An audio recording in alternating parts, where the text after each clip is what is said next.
بسم الله الرحمن الرحيم. All praises be to Allah, the creator of this world and all its affairs. It is through His divine wisdom that our universe is governed by natural laws. Like the natural laws of physics, our society and its affairs are also governed by a set of principles. Quran reminds us of this fact. You will not find alterations in the laws of Allah. Throughout history, it has been observed that certain principles dictate the outcome of human interaction. For example, the strength and prosperity of a community is determined by its power and ability to exert influence.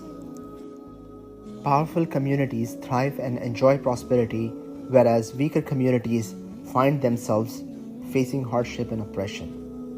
Unfortunately, for more than 4 centuries, Muslim community has been an object of active oppression, first under colonialism and then post-World War oppression. The plight of Palestinians stand as a clear testament to this oppression, as they suffer atrocities for over a century. As of today, people in Gaza have suffered 8 months of relentless genocide as 2 billion Muslims protest, but are still unable to stop the genocide that is happening under the aegis of United States. The main cause of this oppression is the ever-expanding material superiority of Western countries over Muslim nations, a disastrous gap that continues to grow in the 21st century. To create a serious positive change in the situation of Muslims, we must revive the long-forgotten concept of empowerment in Islam. Prophet Muhammad ﷺ emphasized this point when he said, "The strong believer is more beloved to Allah than the weak believer, but there is goodness in both of them. Be eager to seek for what benefits you, seek help from Allah, and do not be disheartened." This is also evident by looking at the list of the 10 Sahabas who were given glad tidings of Jannah in this world. That is the Ashra-e Mubashara. Out of these 10 Sahabas, 6 of them were among the richest people of Hijaz at that time. The other 4 companions were people with either exceptional military skills or they had huge influence on Meccan society. Allah strengthened Islam with these empowered individuals who embraced Islam and sincerely utilized their wealth and skills for the cause of Allah. The other example where Prophet ﷺ practically conveyed the importance of empowerment is when he made the dua, "O Allah, strengthen Islam with one of the 2 men whom you love more, Abu Jahl or Umar ibn al-Khattab." When Muslims were in tune with the material realities of the world and valued the concept of community empowerment, they made great progress and emerged as the leaders of the world. However, our world is a very dynamic place and things are constantly changing, which means a community has to keep up with these changes or else it will be left behind. In the 17th century, Europe went through a massive transformation driven by intellectual enlightenment that challenged the corrupt Catholic Church's abuses and superstitions. This was followed by a scientific revolution which ultimately led to the Industrial Revolution. These developments significantly transformed global dynamics. Military power was no longer dependent on swords and horses but came from advanced weapon technology. Similarly, national wealth was no longer based on manual labor. It came from industrialization, scientific innovation, and in the 21st century, on information technology and AI. Knowledge of science and world affairs was now based on observations instead of abstract traditional theories of Plato and Aristotle. Power in the modern world became entirely dependent on intellectual empowerment in the disciplines of sciences and humanities. This was a radical paradigm shift from the pre-modern times. In pre-modern era, we can see many intellectually advanced empires being defeated by illiterate groups. For example, we saw Mongols and Vikings who defeated many intellectually sophisticated empires of Eurasia. Intellectual development in the field of science, economics, and politics became the key factor of a nation's strength from 17th century. As Europe was undergoing these massive transformations in the 17th century, Muslim empires were busy with their domestic fights and international wars. In the field of academics, emphasis was on studying jurisprudence, law, theology, and logic. This indifference to new global dynamics has persisted in Muslim nations till this date and is a primary reason for the growing power gap between the West and the Muslim world. This gap is also visible in modern cosmopolitan societies where Muslims coexist with different communities who have different ideologies. As philosopher Bertrand Russell puts it, when different ideologies coexist and compete, the ideology which will emerge dominant will be the one which effectively appeals to the human emotions through its intellect and propaganda resources. Unfortunately, our community is not best equipped to win ideological battles in cosmopolitan societies.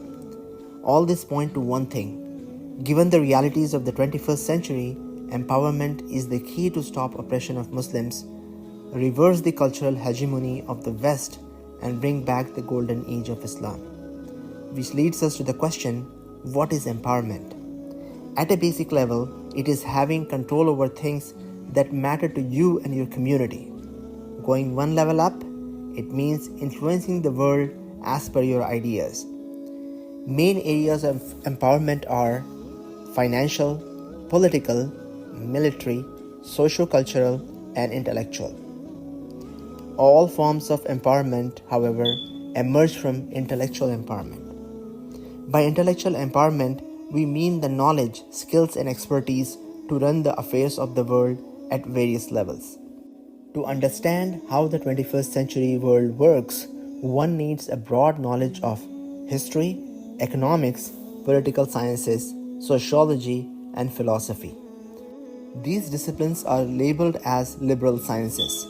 The term liberal is used to describe the goal of these disciplines, which is to provide its students with a comprehensive and diverse educational foundation that extends beyond specialized professional or technical training.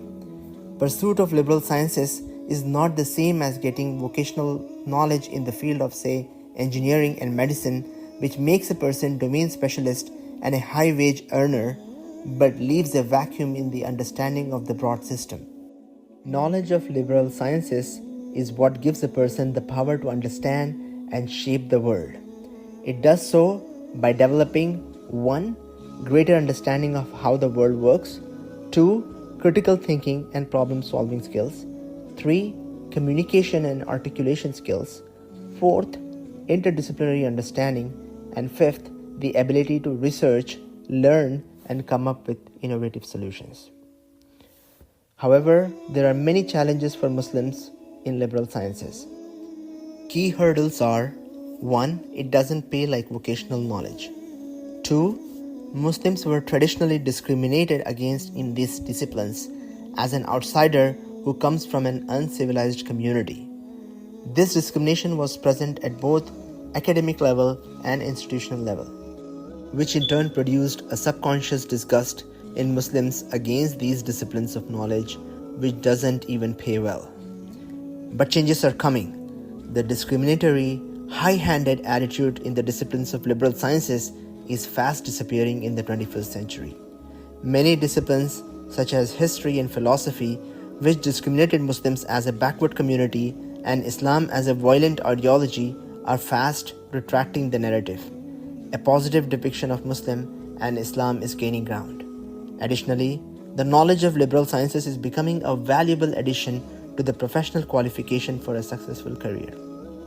With these changes in place and the importance of liberal sciences, it is time for us to excel in these areas and change the narrative in favor of Muslims. If we keep ignoring intellectual empowerment, the outcome will be disastrous. It will lead to, first, disempowerment in the fields of politics, economics, and military strength. It will lead to community becoming a trend follower instead of trendsetter, and the community members, especially the youth, becoming insecure and losing their identity. Worst of all, we will not be able to diagnose the problem faced by our community and waste our effort in blaming each other. Given this context, Muslim community needs an intellectual awakening in the field of knowledge that shapes the world. Muslim Intellectual Network for Empowerment, MINE, was created with this very objective.